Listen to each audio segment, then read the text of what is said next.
Entonces vamos a dar inicio a la sesión con las palabras de Adriana Caupoy. Gracias. Sí, está pendiente. Bien, bueno,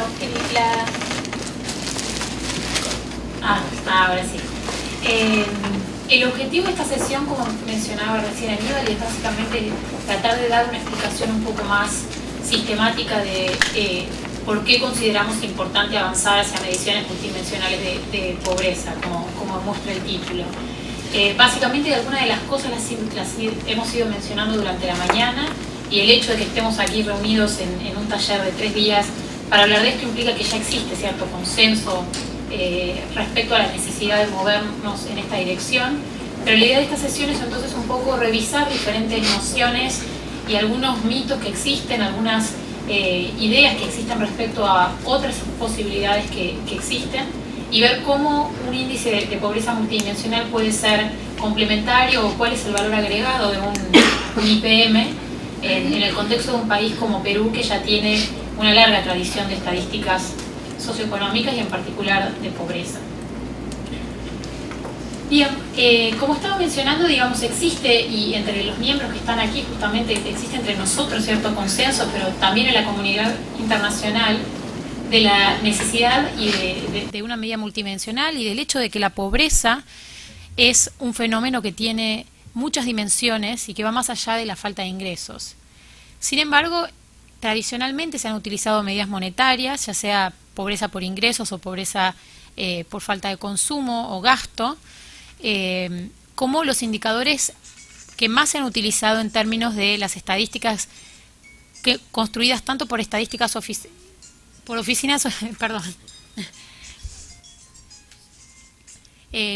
tanto por oficinas nacionales de estadística como por organismos internacionales como el Banco Mundial o Naciones Unidas, que han utilizado principalmente esas herramientas, ¿sí? las estadísticas de pobreza monetaria. Esto se ha debido a diferentes razones. Algunas de estas razones tienen que ver con cuestiones conceptuales, donde básicamente se consideraba, por ejemplo, que el ingreso era una buena proxy o era un buen mecanismo para tratar de representar carencias en muchas dimensiones. También por considerar que era simple, era algo fácil de comunicar, es algo muy intuitivo, eso es claramente cierto, ¿sí? Es muy fácil cuando uno va a hablar con cualquier persona que vive o cualquier hogar que vive en situación de pobreza, ellos claramente van a indicar que en gran medida su situación de pobreza tiene que ver con la falta de recursos, con la falta de ingreso o con no poder comprar alimentos. Entonces es algo muy intuitivo considerar a las medidas no monetarias como siendo más fáciles de comunicar y de transmitir. Y a su vez también por una cuestión de disponibilidad de datos.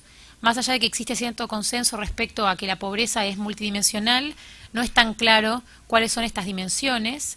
Es más difícil llegar a un consenso respecto a qué dimensiones caracterizan pobreza, por un lado porque varían de contexto en contexto, o sea, de país en país van a ser diferentes, pero más allá de eso, porque si bien podemos tener un consenso sobre algunas dimensiones básicas, la disponibilidad de datos no siempre nos permitía medir todas esas dimensiones de manera adecuada. Ahora, el IPM que nosotros venimos a presentar aquí, que ha sido desarrollado a partir de la metodología de Alkire y Foster de OFI, no es el primer índice multidimensional. Está realmente utilizando como base indicadores ampliamente conocidos como el índice de desarrollo humano de Naciones Unidas, u otros indicadores particulares de pobreza como los de necesidades básicas insatisfechas, que en la región de América Latina en particular, y como mencionábamos hoy por la mañana, han tenido una larga trayectoria, una larga historia de ser utilizados para medir pobreza de manera multidimensional. Lo que vamos a ver hoy justamente es qué es lo que agrega este índice o qué es lo que agrega la metodología Alkire y Foster sobre métodos ya existentes de pobreza multidimensional o de medición multidimensional. Hoy en día hay una disponibilidad de datos que es mucho mayor que la que había hace unas décadas, y a su vez hay un gran interés por este tipo de medidas. Como mencionamos por la mañana, de los 7 países que ya cuentan con medidas nacionales de pobreza multidimensional, con IPM nacionales lanzados, 5 de ellos son en América Latina, y tenemos después varios más que están a punto de lanzar sus medidas, otros 3 que van a hacerlo antes de abril, Paraguay, Honduras y República Dominicana. Y por lo tanto, digamos, más allá de que haya un interés generalizado en diferentes regiones del mundo, en la región de América Latina en particular, esto ha sido algo en lo que la región se ha vuelto pionera. Entonces la idea de la sesión de hoy es justamente ver cuáles son los factores que han contribuido para que se genere este interés y esta mayor relevancia de las medidas multidimensionales y tratar de entender un poco en qué consiste, sin meternos en la metodología, porque eso lo va a presentar mañana Sabina, pero explicar un poco qué es lo que tiene para ofrecer el IPM sobre lo que ya existía. Esto simplemente como modo conceptual de vuelta, es simplemente introduciendo un poco las cuestiones éticas o normativas por las cuales consideramos que la pobreza va más allá del ingreso. Y esto no es solo porque lo digo yo o ni siquiera Sabina, que tiene todavía más autoridad para decirlo, pero grandes pensadores de estos temas que han sido ampliamente reconocidos como por su trayectoria en trabajar en temas de pobreza, como Amartya Sen y Tony Atkinson, repetidamente han mencionado cómo la pobreza es un fenómeno que maltrata, que golpea a sus víctimas en muchas formas diferentes, en muchas formas muy diversas, y que el ingreso, si bien es claramente relevante, no permite captar todas esas carencias o esas diferentes fuerzas que están operando cuando hablamos de pobreza. Entonces lo que necesitamos justamente es una mirada multidimensional o una concepción más amplia de la pobreza que permita captar justamente las diferentes fuerzas o las diferentes dimensiones que están afectando a un hogar o a un individuo y que lo llevan a vivir en una situación de pobreza. Ahora, esto básicamente, como mencionaba, el interés ha crecido mucho y la demanda por diferentes países y organismos internacionales por medidas multidimensionales de pobreza ha crecido, ha explotado, por decirlo de alguna manera, en los últimos años, y esto se debe a diferentes factores. A factores técnicos, a factores de política relacionados con la política pública y a cuestiones políticas. Desde el punto de vista de lo técnico, ahora se ha vuelto posible. Ahora tenemos la capacidad técnica para poder computar este tipo de medidas de forma y cada una cierta cantidad de tiempo que las vuelvan útiles. A su vez, nos damos cuenta de que tiene una aplicación directa para la política pública, que son realmente informativas respecto a esta problemática de pobreza, de una forma que permite guiar políticas públicas de una manera más eficiente. Y finalmente también porque hay una cuestión de mayor interés o de mayor contexto político para este tipo de medidas, y existe una demanda creciente que vamos a entrar un poquito más en detalle en un ratito. Respecto del hecho de que sea técnicamente posible en este momento computar las medidas multidimensionales, esto se refiere básicamente a dos cuestiones fundamentales. La primera es la cantidad de datos disponibles. Si bien en diferentes regiones del mundo las encuestas de hogares ya existían, la cantidad y la periodicidad de estas encuestas era limitada hasta hace algunas décadas, y los cuestionarios también eran limitados para tratar temas particulares. América Latina ha tenido en general una historia de encuestas de hogares bastante ricas, pero mismo así, si uno vuelve un poco a los 70 u 80, todavía no teníamos tanta disponibilidad de encuestas, mientras que ahora las encuestas multipropósito, que nos permiten justamente captar en un mismo instrumento estadístico diferentes dimensiones como educación, infraestructura, salud, se han vuelto mucho más comunes en los diferentes países de diferentes regiones del mundo. Y también se han vuelto mucho más frecuentes. La mayoría de los países en nuestra región ahora tienen encuestas de hogares que se hacen, que se actualizan todos los años. Incluso muchos países como Perú tienen encuestas continuas de hogares que permiten actualizaciones continuas sobre los datos. Y esto nos ha generado una nueva fuente de riquísima información que puede utilizarse para una política pública que responde mucho más rápidamente a las necesidades que se perciben en los datos. En este gráfico justamente lo que mostramos es cómo han crecido dramáticamente la cantidad de encuestas disponibles que permiten captar, que permitirían construir un índice multidimensional de la pobreza. La línea que está más hacia encima, por encima, la primera, la línea negra, lo que está marcando justamente es el número de países que tienen al menos una encuesta multipropósitos que podría utilizarse para un IPM, y las líneas que están por debajo captan la cantidad de países que tienen 2, 3 o más de 3 encuestas disponibles. Y como pueden verse, hoy en día los números, el número de países que tienen estas encuestas ya está por encima de 120 países en desarrollo. Es decir, que realmente podemos hacer un análisis bastante generalizado en el mundo a través de un IPM. A su vez, también se han dado mejoras computacionales. Hoy en día, los programas que se utilizan para producir este tipo de estimaciones son mucho más potentes y nos permiten manejar una gran cantidad de datos de una manera rápida y muy eficiente. Y, por ejemplo, ustedes van a ver que a medida que se metan de lleno en lo que es el cómputo de medidas potenciales o de medidas candidatas para IPMs para Perú, ustedes van a querer probar diferentes especificaciones, cambiando las dimensiones, probando diferentes umbrales, probando diferentes pesos, como mencionaban hoy por la mañana. Hoy en día todo eso es posible a través de un clic del mouse y que automáticamente un programa de software corra todas las estimaciones en tal vez unas horas y de la manera más robusta posible. Eso no era posible hace unas décadas. Hoy en día podemos hacerlo y de hecho OFI lo hace para más de 100 países en vías de desarrollo cuando estamos actualizando nuestras medidas del IPM global. Entonces, estas mejoras computacionales han permitido que se diseñaran muchos índices multidimensionales, no solo el IPM, sino todos estos que están mencionados ahí en las filminas, como el Doing Business, el índice, el Global Peace Index, Good Governance, el índice de desarrollo humano de Naciones Unidas, índices de calidad de vida, etcétera. La mayoría de los índices multidimensionales que existen hoy en día, más del 70% de los índices que existen hoy en día, se desarrollaron justamente a partir del 2000 en adelante, lo cual habla justamente de esta mayor disponibilidad y de esta mayor capacidad técnica que tenemos hoy en día para utilizar diferentes tipos de índices multidimensionales para mirar fenómenos complejos. Ahora, si ya tenemos medidas monetarias, en particular en muchos lugares del mundo basadas en ingresos, ¿por qué nos preocuparíamos en reemplazarlas? Está bien, ahora tenemos datos complementarios, tenemos la capacidad computacional, pero ¿por qué tendríamos el interés de hacer algo diferente a lo que ya venimos haciendo con las medidas monetarias? La idea básica es que si bien las medidas por ingreso o por gasto, consumo, son muy ricas para brindar información para la política pública, en particular para programas de reducción de pobreza, no son suficientes. Hay diferentes tipos de limitaciones que enfrenta este tipo de metodología y es un enfoque que es incompleto, como también lo es el IPM, claramente. En particular, una de las cosas es que se suele suponer que el ingreso es una buena aproximación de todo lo que estamos tratando de medir y que básicamente el fin último que tenemos es la cantidad de ingreso que tiene una persona.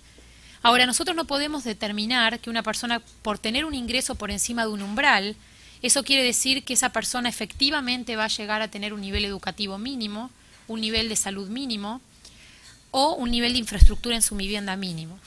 La verdad es que no sabemos cómo se va a utilizar ese ingreso. Puede ser porque la persona libremente elige hacer otra cosa o porque no existe información suficiente para que la persona sepa cómo utilizar ese ingreso con el que cuenta.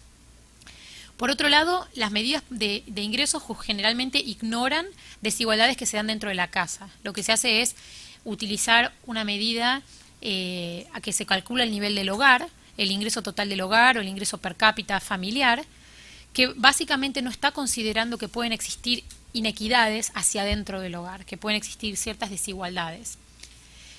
Las medidas por ingreso, a su vez, lo que están asumiendo es que existen precios para todas las cosas que estamos tratando de medir, que existen mercados para todas las diferentes dimensiones que consideramos relevantes y que por lo tanto tener una medida de ingreso en definitiva nos va a permitir comprar, entre comillas, todos esos diferentes atributos que nosotros consideramos relevantes.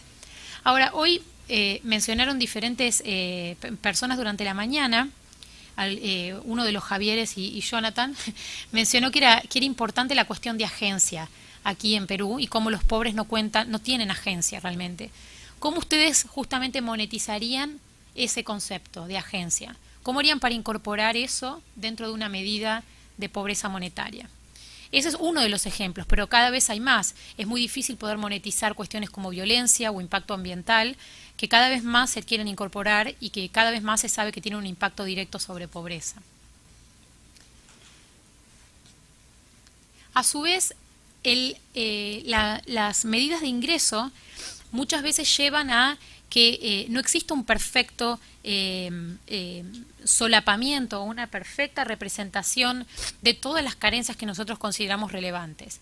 En esta tabla, por ejemplo, lo que se hace es presentar porcentajes de pobres de acuerdo a dos diferentes nociones, que sería el porcentaje de pobres por ingresos y el porcentaje de pobres de acuerdo a un enfoque multidimensional por capacidades, y luego ver para los que eran pobres y los que no eran pobres de acuerdo a esas dos metodologías, ver si las personas estaban privadas en educación o no y en nutrición o no.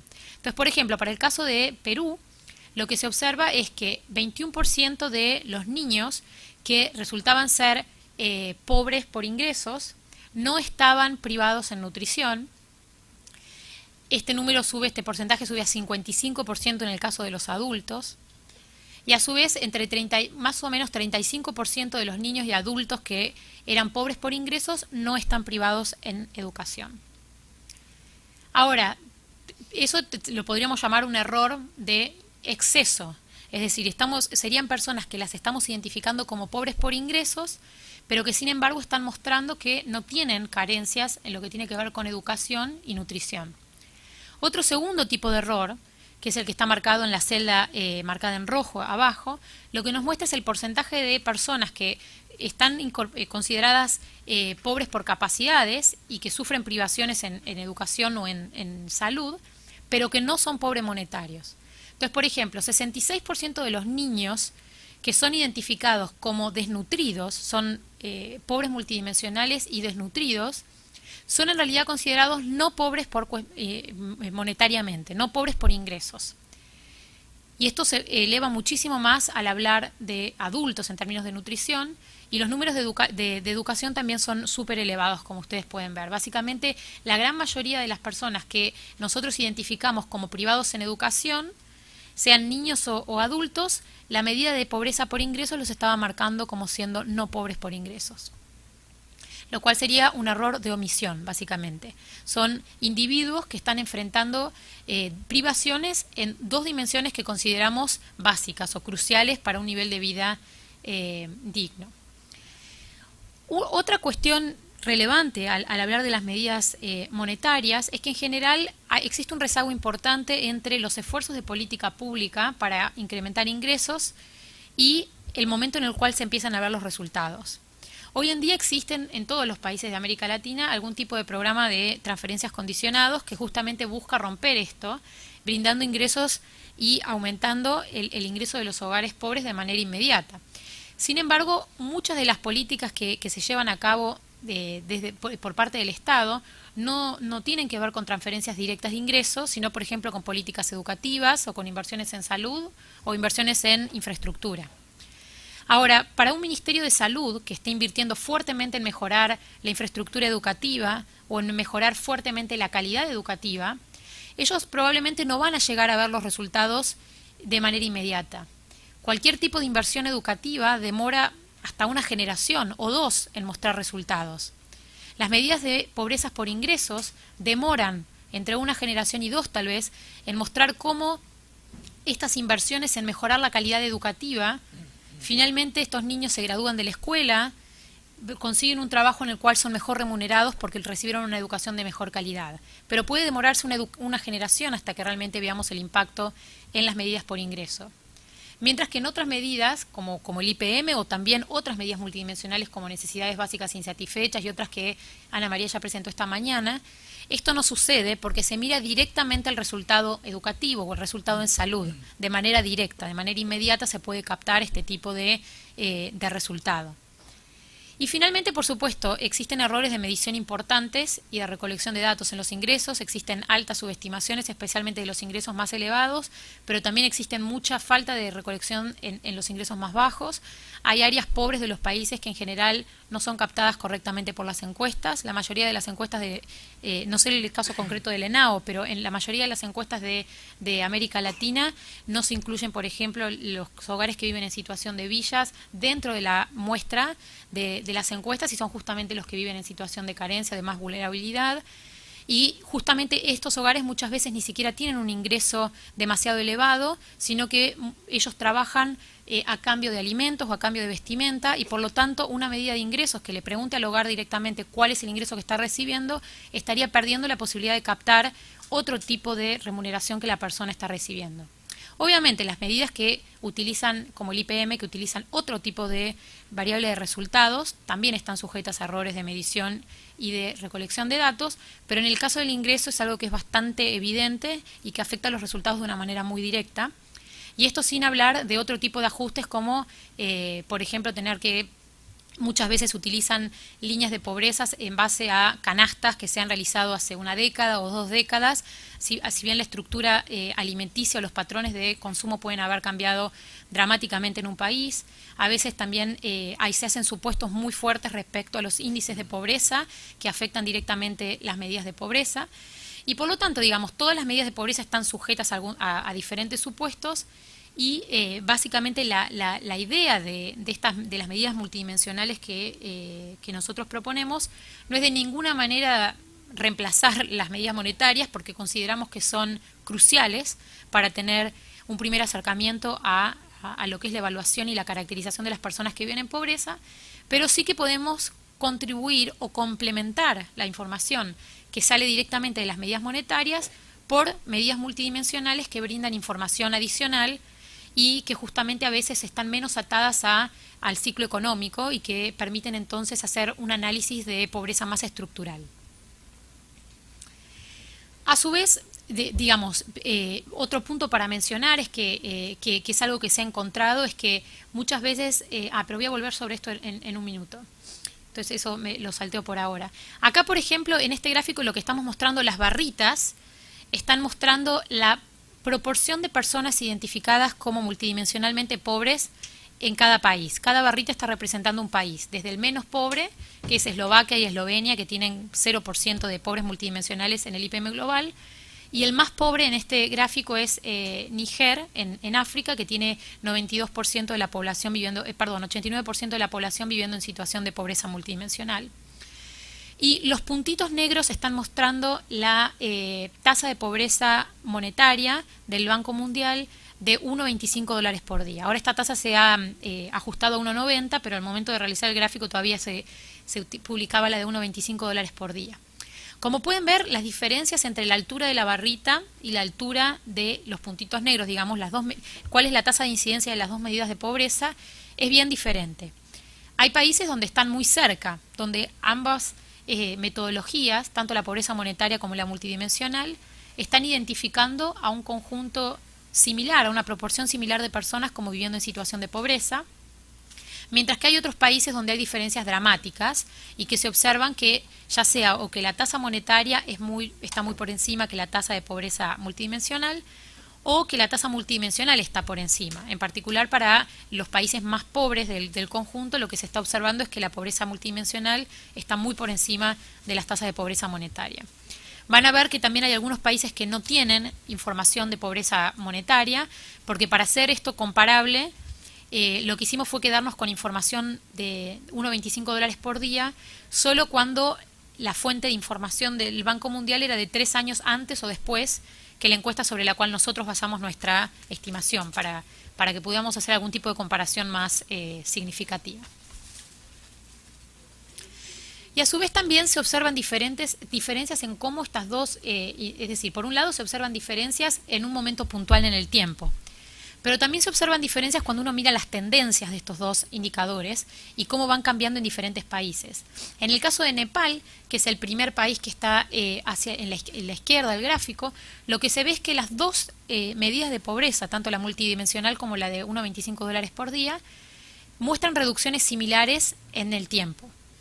Los países han mostrado una caída en la pobreza muy similar de acuerdo a las dos medidas de pobreza.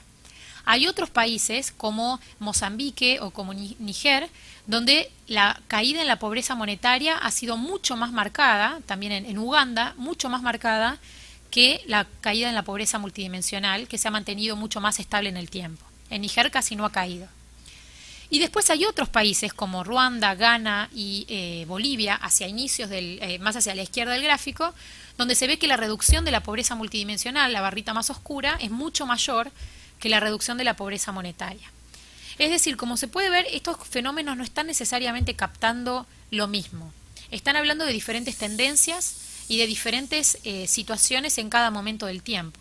Y de hecho, si bien acá estamos diciendo que hay algunos países donde las dos estadísticas nos dan porcentajes parecidos, no podemos garantizar que el mismo, tal vez 30% que es pobre por ingresos, es también el mismo 30% que es pobre multidimensional. Y de hecho vamos a ver algunos ejemplos mañana donde vemos que en general la tasa de superposición de estas dos estadísticas es bastante reducida. Entonces, como se ve, estas dos estadísticas ambas brindan información relevante sobre pobreza y se complementan de manera fuerte, y por eso es que también, como se mencionaba hoy a la mañana, en los países donde se han introducido medidas de pobreza multidimensional, no se ha optado por eliminar en general la pobreza monetaria, sino que se ha optado por mantener ambas medidas como complementarias, valorizando que los dos tipos de metodologías brindan información relevantes. Ahora, algunos de ustedes podrán decirme, bueno, ¿por qué en vez de mirar pobreza no miramos directamente crecimiento? Al final del día, lo que nosotros está probado que el crecimiento lleva a reducción de pobreza de la manera más fuerte que se ha observado.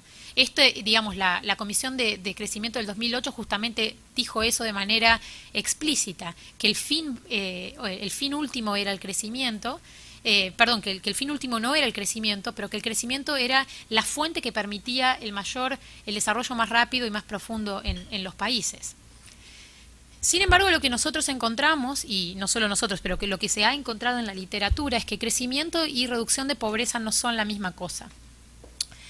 Por ejemplo, aquí en esta filmina se da el caso de 3 ejemplos concretos que han tenido crecimiento de más del 7% o más por 25 años o más. Es decir, que por un cuarto de siglo han venido creciendo a tasas de 7% o más. Son países de alto crecimiento. Lo que se puede ver es que, por ejemplo, en Indonesia, pese a este rápido crecimiento, pese a este gran crecimiento del PBI, casi 30% de los niños menores de 5 años todavía tienen peso inferior al normal, 42% tienen crecimiento inferior al normal. En Botswana, 30% de la población está desnutrida y la expectativa de vida, de hecho, se ha reducido en el último cuarto de siglo o en los últimos 20 años, es solo de 44 años, y que el índice de desarrollo humano sitúa a este país en un ranking que está 70 posiciones por debajo del ranking que Botswana ocupa en términos de su PBI per cápita. Finalmente, en el caso de Omán, se ve que las mujeres ganan 20% menos que los hombres. Entonces, digamos, acá estamos hablando de diferentes cosas, de esperanza de vida, de desnutrición, de ingresos, de índice de desarrollo humano. Son diferentes cosas que podríamos considerar relevantes o dimensiones relevantes de una medida de pobreza multidimensional. Y lo que vemos es que en estos países que han crecido de una manera brutal por un cuarto de siglo o incluso más, estos indicadores no han mejorado y en algunos casos han empeorado. Y estos son 3 ejemplos, pero créanme que existen muchos más ejemplos. Esto es algo que se repite en diferentes regiones y en diferentes momentos del tiempo, en diferentes lugares del mundo. A su vez, lo que se encuentra es que la correlación entre el crecimiento del PBI per cápita en el tiempo y los objetivos de desarrollo los objetivos de desarrollo del milenio, ODMs, no monetarios, ha sido prácticamente cero. Es decir, que no existe correlación en el cambio, la mejora del PIB o el crecimiento de un país y la mejora en otros indicadores como desnutrición o educación. Por ejemplo, acá, sin meternos en detalles en el gráfico particular, lo que pueden ver en estos gráficos es que es como una nube esparcida por todos lados. Si realmente nosotros pudiéramos hablar, que básicamente eso lo que está mostrando es que no hay correlación. Para un mismo nivel de crecimiento en el PBI per cápita, que lo estamos midiendo en el eje vertical, ustedes pueden ver que en el eje horizontal las observaciones están dispersas por todo el eje horizontal básicamente, mostrando que desnutrición o bajo peso al nacer o la falta o que los niños no estén asistiendo a la escuela no están correlacionados con cambios en el PBI per cápita. Y aquí lo mismo para otros indicadores como por ejemplo el porcentaje de personas que se gradúan de primaria, de secundaria y demás. Entonces, básicamente lo que se ve es que no existe una correlación tan clara ni entre el nivel, en las tasas de crecimiento de un país y en el mejoramiento de indicadores que se suelen considerar relevantes para el desarrollo de una sociedad y en particular para las medidas de pobreza multidimensional. Aquí hay otro ejemplo para el caso de la India, que es un país que también ha venido creciendo a tasas altísimas, el segundo país que más ha crecido después de China. Y de vuelta, uno ve que entre el 98 y el 2005-2006 la tasa de desnutrición infantil prácticamente se ha permanecido sin modificaciones, mientras que para el mismo periodo, si uno considera lo que ha sido la tasa del 2002, 2003 al 2006, 2007, había sido casi 8% de crecimiento anual en la economía de la India, y sin embargo eso no ha llevado a ninguna mejora en lo que es la desnutrición infantil, como otro ejemplo más de lo que estaba mencionando antes. Es decir que, digamos, como para recapitular hasta aquí, hay una gran demanda que tiene que ver con la capacidad de tener, ahora tenemos más datos, tenemos los métodos computacionales, hemos descubierto o hemos visto que esta demanda también tiene que ver con algunas limitaciones de las metodologías tradicionales de medir pobreza monetaria o pobreza por ingresos, y a su vez que medir solamente crecimiento tampoco nos brinda una imagen o un análisis acabado de la situación. Ahora, esto es algo que lo mencionamos hoy. ¿Por qué no usamos directamente un tablero? ¿Por qué no nos quedamos con un panel? Lo mencionamos hoy. ¿Por qué no nos quedamos con un panel con muchos indicadores en lugar de generar un índice final? En este tablero o panel arriba, los numeritos corresponden a los 72 indicadores de los 12 Objetivos de Desarrollo del Milenio que se acordaron en 1990.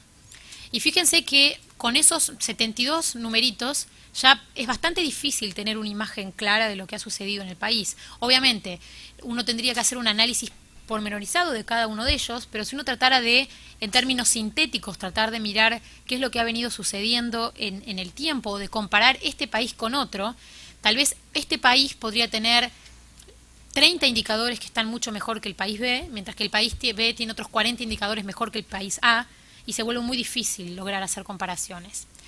Entonces, como mencionaba Mariana Lugo esta mañana, depende mucho cuál es el objetivo final. Si uno quiere tener al final del día, obviamente que tener la información desglosada brinda mucho detalle que es esencial para la política pública. Pero a veces, por motivos de política pública también, nosotros necesitamos hacer algún tipo de ordenamiento entre regiones, o entre etnias, o entre géneros, o entre grupos de edad, o entre países. Y en ese caso necesitamos alguna medida sintética que nos permita llevar los resultados desde esta situación de panel a tener un índice que permita realizar estos ordenamientos. Obviamente que luego para la política realmente vamos a necesitar desagregar este indicador final para tener información mucho más detallada y mucho más útil, pero a medida que el número de indicadores va creciendo, cada vez este tablero se vuelve más complicado.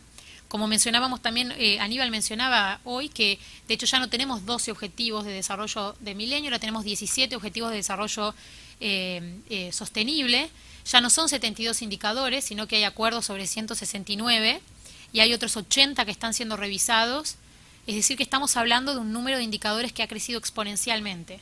Piensen lo difícil que sería lograr hacer un análisis sintético de la situación a partir de toda esa información.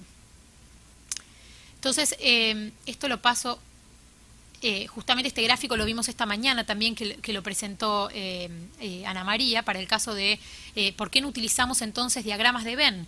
En vez de mirar un tablero con los 72 números, tratemos de agregarlos en diagramas y ver dónde están las superposiciones. Pero algo que ella mencionó esta mañana es que justamente en este caso es relativamente simple porque tenemos solamente 3 dimensiones. Estamos mirando simplemente 3 tipos de privaciones concretas y entonces es fácil ver las superposiciones entre 2 dimensiones o para las 3 de ellas, pero si el número de dimensiones fuera aumentando, esto es con 5, ya acá se vuelve difícil leer, y acá tenemos 10.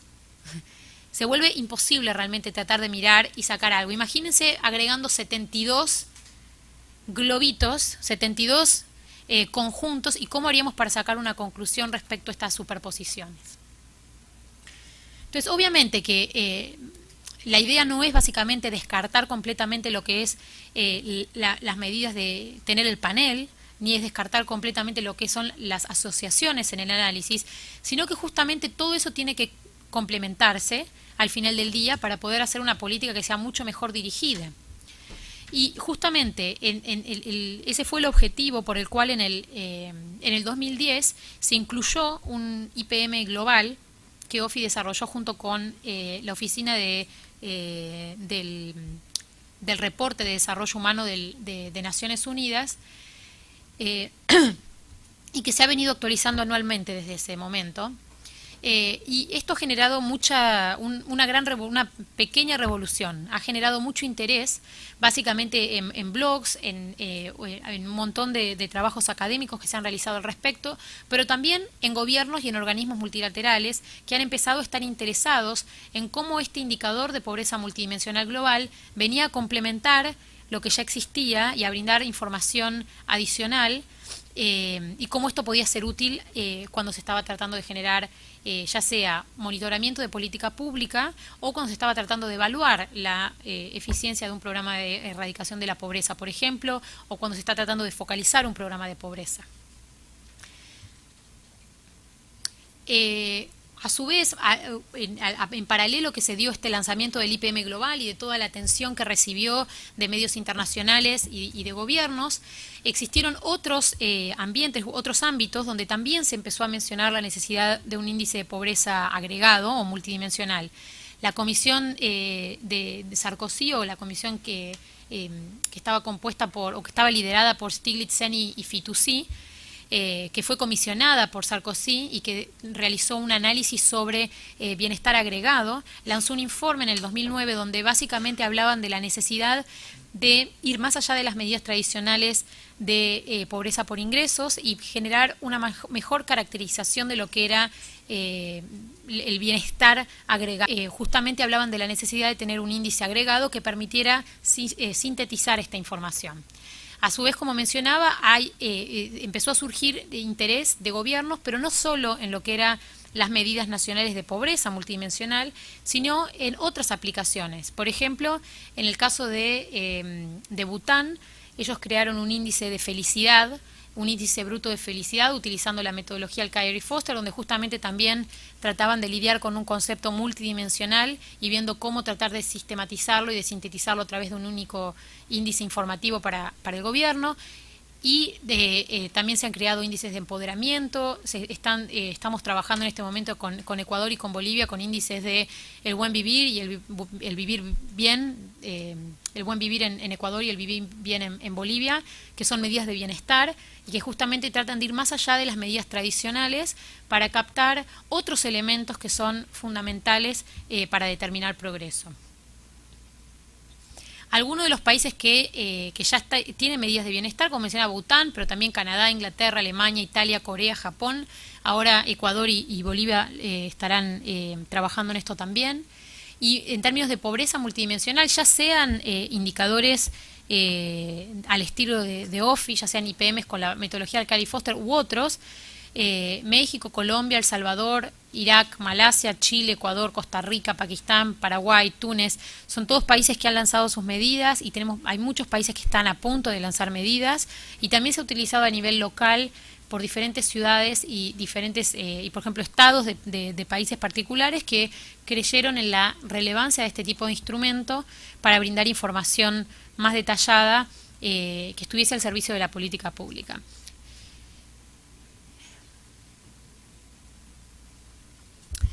Y parte de este punto que mencionaba de la mayor demanda o el mayor espacio político para la generación de este tipo de medidas multidimensionales de pobreza incluye lo que fue el lanzamiento de la Red Global de Pobreza Multidimensional. Esta red, la MPPN, fue lanzada en el 2013 en Oxford. OFI funciona como la secretaría, digamos, de la red. Y Sabina Alcaer, la directora de OFI, es uno de los 5 miembros del comité ejecutivo de la red, junto con el director del Instituto de Estadística de Sudáfrica, Palila Jola, junto con representantes del gobierno de China, México y Colombia. Y esta red justamente que cuenta con miembros de diferentes regiones del mundo, el compromiso fue tratar de generar cooperación sur-sur en los esfuerzos para reducir pobreza y para trabajar en medidas de pobreza multidimensional nacionales y apoyar esfuerzos de una medida multidimensional a nivel global.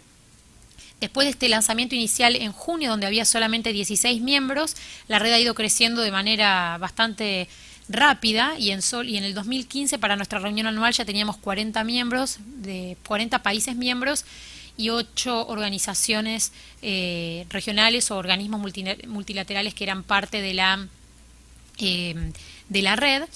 Es una red que se conforma a nivel de ministro o superior o presidente del país, justamente para tratar de generar un espacio de diálogo muy realista sobre cuáles son los desafíos políticos que se enfrentan cuando se están tratando de desarrollar este tipo de medidas multidimensionales. Y lo que hace OFI básicamente es brindar el espacio o facilitar el diálogo entre estos miembros. Entonces, por ejemplo, representantes de Colombia han viajado a China para ir a dialogar sobre lo que fue su experiencia para desarrollar la medida nacional colombiana y continuamente se están tratando de fomentar este tipo de vínculos. Esta fue la reunión anual que tuvimos en Berlín en el 2014, que estaba el primer ministro de St. Lucia, estaba la vicepresidenta de República Dominicana, ahí encima es Pali Lajol, el director de estadísticas de Sudáfrica, y Paulo Januzzi, que es el director de estadísticas sociales de Brasil, y también Rocío Tabora, que ministra de Finanzas de Honduras. Todos ellos fueron representantes. Y el año pasado tuvimos la reunión anual en Cartagena, que fue abierta por el presidente Santos, y que también fue un gran movilizador. Este año va a ser la reunión se va a realizar en México, está todavía la fecha, estamos definiéndola.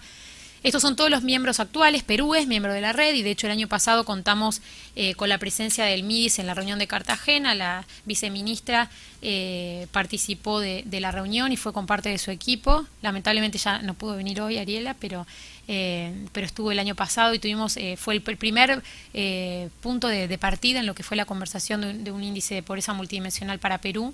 Pero como ven, es un conjunto de países muy variados de diferentes lugares del mundo y que realmente se ha generado un diálogo bien interesante. Entonces esto ha permitido un diálogo muy honesto a nivel político sobre estas medidas, sobre el que OFI no tiene mucha injerencia más que canalizar voluntades, pero no estamos de ninguna manera direccionándolos.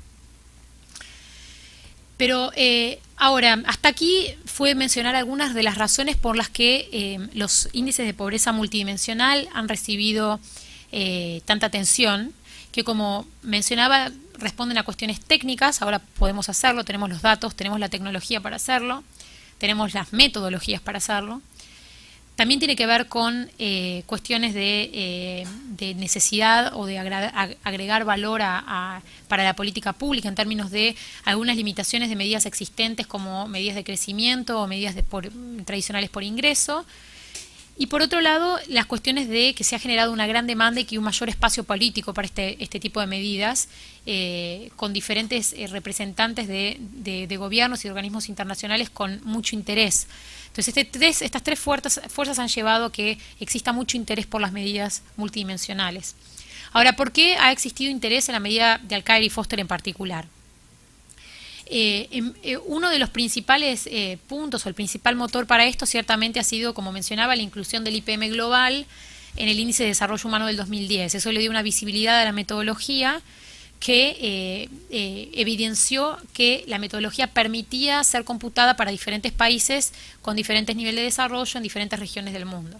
Inicialmente, cuando se lanzó la medida en el 2010, ya se incluían 89 países en desarrollo, y eso entonces generó un primer interés por parte de representantes de estos países.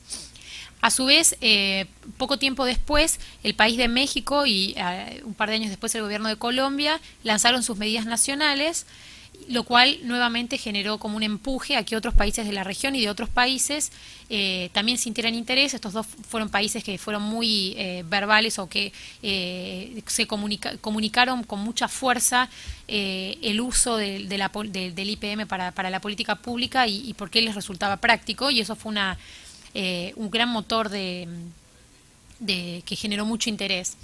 Ahora, también hay cuestiones que van más allá de estas publicidades, si se quiere, que son estos dos índices iniciales y el IPM global, y que tienen que ver con la metodología en sí. Lo primero, para mencionar más allá, está en cuarto lugar, pero creo que es un punto fundamental, que es la flexibilidad.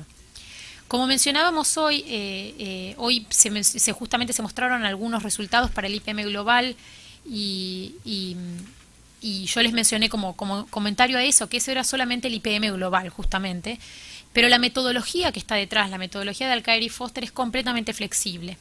Cada país que ha trabajado, o cada organización que ha trabajado con esta metodología para medición multidimensional, ya sea de pobreza, bienestar o empoderamiento, ha tenido completa libertad para elegir cuáles eran las dimensiones, los indicadores, los umbrales, los pesos que consideraban relevantes. Nosotros desde OFI estamos siempre muy agradecidos de la oportunidad de poder participar en esos procesos, acompañar el proceso nacional y brindar nuestro conocimiento técnico, que eso es lo nuestro, digamos, es nuestro nicho. Pero básicamente todas esas decisiones que tienen que ver con las cuestiones normativas, con estos juicios de valor, son siempre delegadas a un comité como la Comisión Consultiva de Pobreza que existe aquí, o un grupo de trabajo que esté trabajando a nivel local. Nosotros de ninguna manera queremos tomar el rol de entidad que llega diciendo estas son las dimensiones que ustedes tienen que utilizar, estos son los pesos, porque perdería completamente sentido y legitimidad esa medida de pobreza. Y nosotros creemos fuertemente en que las personas más capacitadas para determinar todas esas decisiones son ustedes, porque son quienes mejores conocen el contexto y las tendencias que se han llevado a cabo dentro del país. Entonces ese es uno de los principales puntos fuertes de la metodología, que realmente todos los elementos, todos los parámetros quedan en manos del gobierno o de la institución que esté decidiendo utilizar la metodología. Y eso explica por qué existen medidas de bienestar que han utilizado la metodología, medidas de felicidad, medidas de empoderamiento. La organización USAID de Estados Unidos lanzó una medida de empoderamiento de mujeres en agricultura para 5 países del mundo, ahora lo extendió a 10, utilizando la misma metodología pero midiendo algo diferente. O las medidas de pobreza, son cosas diferentes que utilizan la misma metodología justamente por la gran flexibilidad que tiene. Y dentro de las medidas nacionales tienen medidas como la de El Salvador, que tiene dimensiones de violencia e inseguridad y dimensiones de problemas ambientales. Tienen medidas como la de Colombia o la de Chile, que han incorporado dimensiones de protección social, de empleo y de cuestiones infantiles y de adolescencia. Y después tienen otros países que han incorporado, por ejemplo, cuestiones de género, como la medida de Pakistán, que tienen grandes diferencias de género en la educación en el país y que entonces decidieron incorporar indicadores que captaran ese tipo de brechas que existen dentro del país. Entonces esa flexibilidad es para mí es uno de los puntos fundamentales de la metodología y que le genera gran atractivo. El segundo punto crucial, y que Paola lo enfatizó mucho en su comentario esta mañana, es esta cuestión de concentrarnos en lo que es la distribución conjunta. Nosotros en este caso lo que hacemos es crear un perfil para cada persona o para cada hogar, un perfil de pobreza. Entonces, cuando nosotros tenemos un panel, yo sé que el 20% de la población está desnutrida y que el 20% de la población tiene falta de educación. Ahora, yo no sé si ese 20% es el mismo. Yo no sé si es la misma persona o no sé cuál es la proporción de personas que tienen ambas privaciones de manera simultánea. Con esta metodología, como se realiza un perfil a nivel de hogar o a nivel de individuo, de acuerdo a lo que permitan los datos, yo puedo captar para cada uno cuántas privaciones esa persona o ese hogar está sufriendo. Miro, como decía Paola, la distribución conjunta de privaciones. Entonces yo puedo saber exactamente quién tiene una sola privación, quién tiene 2, 3, 4, 10 privaciones. Y de esa manera puedo enfocarme en aquellas personas que están sufriendo de mayor privación simultánea, los más pobres entre los pobres. Esto es algo completamente nuevo. Por ejemplo, las medidas de necesidades básicas insatisfechas, en general, si bien presentaban esta tablita que mencionaba Mariana esta mañana, en general el indicador de necesidades básicas insatisfechas es lo que se llama siguiendo el enfoque de la unión, que mira cuáles son el porcentaje de hogares que están privados en al menos uno de los diferentes criterios de necesidades básicas insatisfechas, ya sea en hacinamiento o en falta de saneamiento, etcétera. Ya con que el hogar esté privado en uno de los 5 se lo considera que está con necesidades básicas insatisfechas. Si bien algunos países brindan esa tablita de saber cuántos tienen 2, 3 o 4, No siempre es el caso. Y entonces en general se utiliza, solamente sabemos cuál es el porcentaje de hogares que tienen una sola privación o más. Ahora, yo no sé cuántos tienen privaciones en todo a la vez. Y eso, por ejemplo, para un Ministerio de Desarrollo Social o para un Ministerio de Planeamiento es una cuestión crucial para saber realmente que esos son los hogares que están los más pobres entre los pobres, quienes están sufriendo de las mayores privaciones y donde deberían estar enfocados los mayores esfuerzos de política pública. A su vez, otra de las cuestiones que es crucial es esto de que trabaja como un lente magnificador. Y justo, Aníbal, vos usaste la misma palabra hoy a la mañana en tu presentación, cuando estabas abriendo el taller, hablando de la necesidad de tener este mayor nivel de detalle, de tener esta magnificación o esta lupa. El IPM permite hacer desagregaciones que justamente permiten comparar estas circunstancias que se mencionaban hoy. Podemos comparar por regiones, podemos comparar por provincias, por distritos, dependiendo de la representatividad de la muestra que se esté utilizando, pero también podemos comparar por géneros, por grupos de edad, por etnias, por religión, por cualquier grupo que consideremos relevante, por, no sé, por ejemplo, el tamaño del hogar.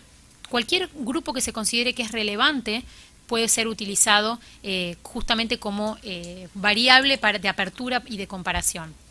Y a su vez también podemos ver, como decía Paola, que más allá de presentar un IPM para quien está, que miramos quiénes son los multidimensionalmente pobres, también podemos saber quiénes están privados entre 40 y 50% de las privaciones, entre 50 y 60, quienes tienen más de 80% están privados en 80% de los indicadores, es decir, lo podemos abrir por intensidad también y ver quiénes son los más privados y ver desigualdad entre los pobres de alguna manera. Finalmente es una medida que es muy robusta. Esto en general, por ejemplo, en el caso del IPM global, nosotros hacemos test todos los años cuando actualizamos el IPM global, donde justamente hacemos pruebas de robustez que tienen que ver con calcular errores estándar y intervalos de confianza y demás, pero también hacemos pruebas cambiando los pesos y cambiando las líneas de corte. O sea, calculamos cuál sería el ranking entre los diferentes países, los 100 países que estamos analizando. Si nosotros cambiáramos la línea de corte y en vez de ser un tercio fuera 25%, 40% y demás, cambiamos los pesos de los diferentes indicadores y la verdad lo que hemos encontrado es que es un indicador muy robusto. Entonces que es técnicamente fuerte. Entonces las conclusiones que se deriven de ese indicador, siendo que el indicador es robusto, van a ser también conclusiones o recomendaciones de política fuertes, que estén basadas en evidencia concreta. Y otro punto que es algo que ya mencioné, que los cambios se ven inmediatamente. Si nosotros, por ejemplo, tenemos un indicador que tiene que ver con el porcentaje de niños que están asistiendo a la escuela y el gobierno tiene una política activa de fomento de asistencia escolar a primaria, por ejemplo, cualquier mejora que se derive del programa que el Ministerio de Educación está aplicando se va a ver de manera, en la próxima encuesta que se levanta, se va a ver enseguida una mejora. Mientras que en otro tipo de indicadores, como indicadores de pobreza monetaria o por gasto, se demoraría mucho tiempo, una generación tal vez, en ver esas diferencias. Entonces, básicamente la metodología tiene la ventaja de que técnicamente es muy fuerte. No lo pusimos acá, pero cumple con un montón de propiedades axiomáticas que se consideran importantes como monotonicidad, invarianza y demás, que son propiedades que técnicamente se consideran deseables para indicadores de pobreza, pero más allá de eso también tiene la claridad y la facilidad y la flexibilidad que la hace útil para la política pública y por lo que ha hecho que que haya crecido tanta la demanda en los últimos años. Entonces, bueno, esto era solo como para cerrar. Bien, y estos son simplemente, creo que esta ya es, si no me equivoco, es terminando las últimas dos filminas. Estos son algunos ejemplos de lo que se ha hecho con IPM, algunos propósitos diferentes que se han utilizado, ya sea para monitorear la evolución de pobreza, para comparar pobreza por regiones, para acompañar cambios, para identificar los grupos marginalizados, para focalizar, para evaluar políticas de reducción de pobreza. Entonces, este básicamente va a ser el primer paso de ustedes, de la comisión consultiva, que va a ser justamente decidir cuál es el objetivo o el propósito que se le quiere dar a este indicador y eso va a tener un impacto directo en todas las decisiones que se tomen con respecto a los parámetros a continuación. Y esto simplemente como para resumir lo que mencionaba antes de que, digamos, existen dos IPMs, que esto a veces genera un poco de confusión porque el mismo nombre IPM es el nombre es como decir índice de desigualdad, en vez de decir Gini. En este caso, como el IPM es el nombre categórico, genera a veces confusión. Pero básicamente tenemos el índice global, que es el que OFI calcula y actualiza todos los años, que es algo similar al que existe con $1,90 por día o $2,50 por día del Banco Mundial, y que busca principalmente ser un instrumento de comparación y de ordenamiento de países, y que visibiliza dimensiones, desagregaciones regionales, etcétera, etcétera. Y ahora está disponible en total para 120 países en desarrollo. Y por otro lado tenemos los IPMs nacionales, que son realmente los que resultan más útiles para lo que son los diferentes contextos nacionales, que permiten hacer un seguimiento más claro de las prioridades de gobierno, de las prioridades de los planes de política pública, y que justamente son comparables, si se quiere, a las medidas nacionales de pobreza, a las medidas que siguen las líneas de pobreza oficiales de cada país. Y es importante porque los propios países la desarrollan, y que entonces de esa manera genera legitimidad. Entonces, esto era todo simplemente como para tener una síntesis o una introducción de por qué estamos aquí, de alguna manera, de por qué es que se ha generado tanto revuelo y tanta tensión en estas medidas multidimensionales, y qué es lo que tienen para agregar respecto a lo que ya existe, a lo que ya está disponible. Muchas gracias.